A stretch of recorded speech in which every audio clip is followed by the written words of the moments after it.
One of the things the coronavirus laid bare is the lack of, simply a list of citizens of the U.S. and in our ability to rapidly distribute funds, particularly to the underbanked. A high quality and universal digital ID in the U.S. would have made that immeasurably easier, as well as everything from, vaccine certificates or you name it. And so this has been, it's an ongoing discussion on many fronts. The gentleman from Illinois, Mr. Foster, is recognized for 5 minutes. Thank you, Madam Chair. Secretary Yellen, Chair Powell, I'd like to probe a little bit deeper on central bank digital currencies, and in particular, the need for a secure digital ID for participants. I believe that both of you are on the record as acknowledging that an anonymous, untraceable digital dollar is not a viable option for our country or the free world because its ability to be abused for money laundering, terrorism financing, ransomware, and so on. Is that principally correct? I don't think I am on the record for that, but I'll go on the record now for it. Secretary Yellen?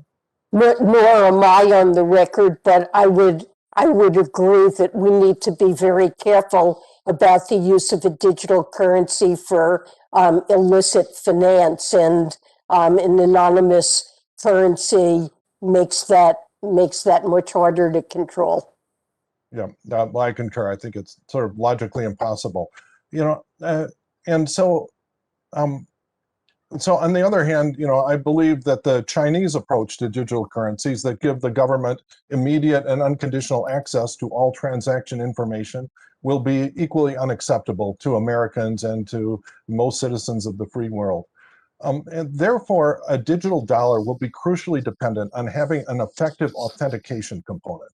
That is a secure and legally traceable and maximally privacy-preserving way for participants to authenticate themselves as a unique, legally traceable individual, a secure digital ID. And it must be backed by a trusted court system and a clear legal regime to determine the conditions under which the participants might be unmasked. As a digital dollar, if it's to be used internationally, we're then going to need a digital ID system that operates internationally, at least among the free countries of the world. I'd like to thank you both for beginning engagement with authorities in other countries on central bank digital currencies. And I was wondering where you see this discussion going as far as a secure digital ID and a means of authentication across boundaries, across countries. Maybe I should let Chair Powell. I should let Chair Powell start with this because he's been more involved than I have.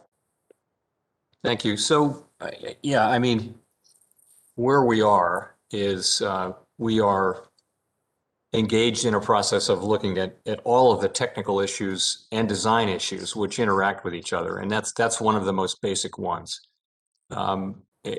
Reflecting your earlier question, I don't think that a system that relies entirely on, for example, completely private governance or completely secret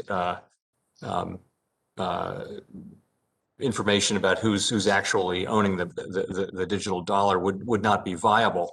And the lack of privacy in the Chinese system is just not something we could do here. At the same time, so there's got to be a balance, and it does call for using the two-tiered system in some way, so that there's a wallet outside of the central bank, and transfers can take place there, and that there are appropriate protections. We're only beginning to think carefully about these things, and it's going to be a careful, detailed, and probably lengthy process of consideration. One that we're investing quite a bit in now, and that I expect will last some time. Yeah, Secretary Yellen, did you have any thoughts on this?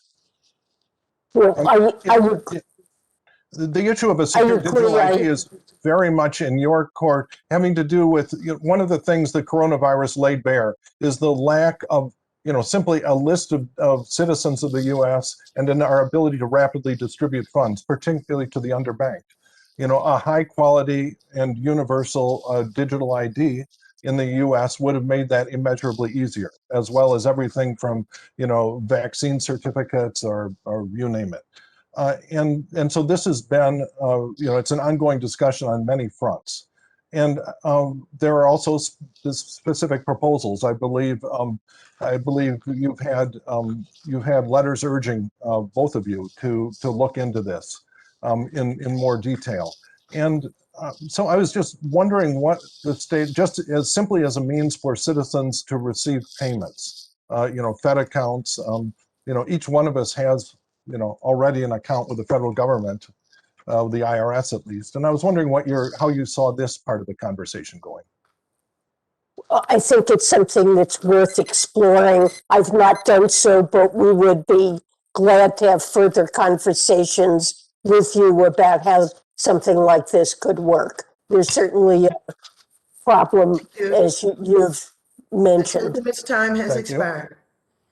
The gentleman from Texas